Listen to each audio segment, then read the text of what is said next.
হরে কৃষ্ণ। তো আজকে আমি গীতার প্রথম অধ্যায়ের 20 নম্বর শ্লোক পাঠ করতেছি, আপনারা সকলেই শ্রবণ করুন।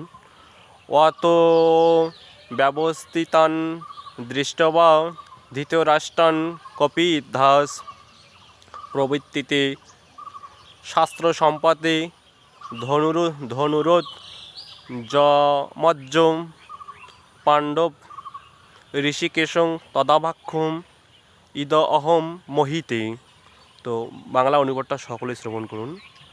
তো সে সময় পাণ্ডুপুত্র অর্জুন হনুমান চিহ্নিত পতাকা শোভিত রথে অধিষ্ঠিত করতে প্রস্তুত হলেন। হে মহারাজ, ধৃতরাষ্ট্রের পুত্রদের সমসজ্জায় দেখুন। এবং শ্রীকৃষ্ণ ঋষিকেশকে এই কথাগুলো বললেন। তো এই শ্লোকের উপর ভিত্তি করে আমি একটি ভক্তের জীবন কাহিনী বলতেছি, আপনারা তা শ্রবণ করুন। তো এই গল্পের নায়ক হলেন অরুণ। তো তার যে এই অন্তর্যামী যুদ্ধ সেই কাহিনী।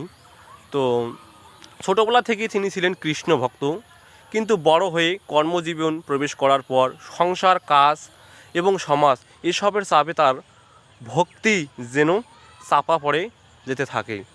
অন্তরে কৃষ্ণ আছে, কিন্তু বাস্তব জীবনে যুদ্ধ তাকে বিচলিত করে তুলছে। তো একদিন এক গুরুতর পারিবারিক সংকটে পড়েন অরুণ। পিতা অসুস্থতা, অফিসের চাপ আর আত্মীয় স্বজনদের অবিশ্বাস, তার সব মিলিয়ে যেন মনে হচ্ছিল জীবন একটু যুদ্ধক্ষেত্র হয়ে উঠেছে। ঠিক সেই সময়ে তার গুরুদেব তাকে স্মরণ করিয়ে দিলেন গীতার এই 20 নম্বর শ্লোকটি। তো গুরুদেব বললেন, অরুণ, জীবন হচ্ছে কুরুক্ষেত্র, যেখানে তোমার কর্তব্য হচ্ছে ধর্মময় যুদ্ধ করা। অর্জুন যেমন হনুমান অঙ্কিত পতাকা নিয়ে দাঁড়িয়েছিলেন, তেমনি তুমিও ভগবানের রথের সারথি করে এগিয়ে চলো। ভগবান ঋষিকেশ ইন্দ্রের অধিপতি, তিনি তোমার চেতনার রথ চালিয়ে দেবেন। তো এই কথার অরুণের হৃদয় কেঁপে উঠল। সে আবার প্রতিদিন গীতা পাঠ শুরু করলো, নাম জপ বাড়ালো, ভগবানের উপর পূর্ণ নির্ভরশীলতা তৈরি করলো। ধীরে ধীরে সংকটগুলি থেকে বেরিয়ে আসতে লাগলো, কারণ তার রথের চালক ছিলেন আর কেউ নয়, স্বয়ং ঋষিকেশ শ্রীকৃষ্ণ। তো এই শ্লোক আমাদের কি শিক্ষা দিল? যখন জীবনের যুদ্ধ শুরু হয়, ভক্তের কর্তব্য হলো হল ধনু তুলে শ্রীকৃষ্ণকে ডাক দেওয়া। যিনি ঋষিকেশ, তিনি আমাদের যুদ্ধে জেতাবেন। তো এই যে আমাদের জীবন যুদ্ধ, আমরা প্রতিনিয়তই হেরে যাচ্ছি। আজকের দিনে বর্তমান সমাজের দিকে আপনারা তাকান, বুঝতে পারবেন যে জীবনের সঠিক সিদ্ধান্ত নিতে না পেরে মানুষ নিজের এই জীবনকে নিজেই কী করতেছে, আত্মহত্যা দিতেছে। আত্মীয় স্বজনকে এবং সমাজকে মেনটেন করতে না পারে তারা কতটা অঘটন ঘটতেছে। তো এর জন্য আমাদের কি করতে হবে? এই গীতা পাঠ করতে হবে। তো আমি সকল মা বোনদের বলবো, আপনারা সকলেই আপনাদের সন্তানকে গীতা পাঠ শেখান। কেননা মারাই পারে শুধু ধর্মপথে সন্তানকে এগিয়ে যেতে সাহায্য করতে। তো যদি মায়ের মতো না হয়, তাহলে সমাজে বিপদ। কারণ একই ব্যক্তি দুই রকমের দিক নির্দেশ করে। মা যদি মা না হয়ে রাক্ষসী হয়ে যায়, তাহলে সন্তানের জীবনে নেমে আসে অমঙ্গল অথবা মৃত্যু। তো সেই সম্পর্কে শাস্ত্রে লেখা বা বলা রয়েছে যে সেই পরম বান্ধব, সেই পিতামাতা, কৃষ্ণ ভজনে যিনি প্রেম ভক্তিদাতা। তো ধ্রুবের জননী, নাম তার সুমতি, সন্তানকে শিখালো মাথা বৈরাগ্য নীতি। তো ধ্রুব মহারাজের মা ধ্রুবকে ভগবান পাইয়ে দিল, ভগবানকে চিনিয়ে দিল, সাধুগুরু বৈষ্ণবকে চিনিয়ে দিল। আর অপরদিকে রামচন্দ্রের মাতা বা ভরতের মাতা কৈকেয়ী কী করলো? রামচন্দ্রকে 14 বছরের জন্য বনবাসে দিয়ে দিল এবং রাজ্য হবে ভরতের। তাহলে এক মা সন্তানের জন্য কি চাইলো?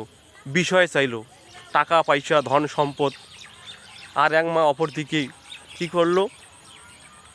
সন্তানকে ভগবান পাইয়ে দিল, জড়জগতের বিষয় বাসনা পরিত্যাগ করে। কেননা জন্মের পরের দিন থেকে আমাদের এই বিষয় বাসনাকে ত্যাগ করতে হয়। আজকের যে সমাজে যে পরিস্থিতি, তো আপনারা মারা যদি সন্তানকে গীতা পাঠ না শেখান, অথবা গীতার সঙ্গে যুক্ত করে না দেন, সাধুগুরু বৈষ্ণব শ্রেণী না দেন, তাহলে আজকে আমাদের সমাজের সন্তানরা সঠিক সিদ্ধান্ত নিতে পারবে না। আজকে সমাজের দিকে দেখুন, সঠিক সিদ্ধান্ত না নিতে পেরে আত্মীয় স্বজনের চাপে পড়ে, সমাজের চাপে পড়ে কত পুত্র, কত মায়ের সন্তান আত্মহত্যা করতেছে। সন্তান যে মায়ের নারী ছেঁড়া ধন। তো আজকে দেখুন সমাজের দিকে স্ত্রী মায়ের জন্যও সন্তান কী করছে, জীবন ত্যাগ করে দিচ্ছে। তো আমি বলবো যে মায়েরা আপনারা অবশ্যই নিজের সন্তানকে ধর্মীয় শিক্ষা দিবেন এবং ভোগ বিলাসের বাঞ্ছা পরিত্যাগ করে সন্তানকে বৈরাগ্যের পথ দেখিয়ে দেবেন। সন্তান শুধুই কামাই করে খাওয়াবে এমন। আগেকার দিনের মায়েরা সন্তানের জন্য ভগবানের কাছে প্রার্থনা করত যে একটি সন্তান দে ঈশ্বর, একটি সন্তান দে, যে কামাই খেতে চাই না আমি, যেন জলপিণ্ড দেয়। তো আজকের দিনকার মাদের চরিত্র দেখুন, যে সন্তান কি করলো না করলো শুধু কথা কামাই, যে বাবা তুই কয় টাকা কামাই করলি, তুই কি চাকরি করলি, চাকরির টাকা কাকে দিলি, বৌমা নিল নাকি। তো এই যে আমাদের সমাজের পরিস্থিতি, তো এই জড়জগতে ভোগ করার যে এতই বাঞ্ছা, এর কারণে আজকে দেখুন মায়ের কারণে আজকে সন্তানকে আত্মহত্যার পথ বেছে নিতে হচ্ছে। তো এইভাবে যদি আমরা চলতে থাকি তাহলে আমাদের সমাজ, আমাদের দেশ, তো আমাদের ধর্ম একদিন সব এগুলো রসায় তলিয়ে যাবে।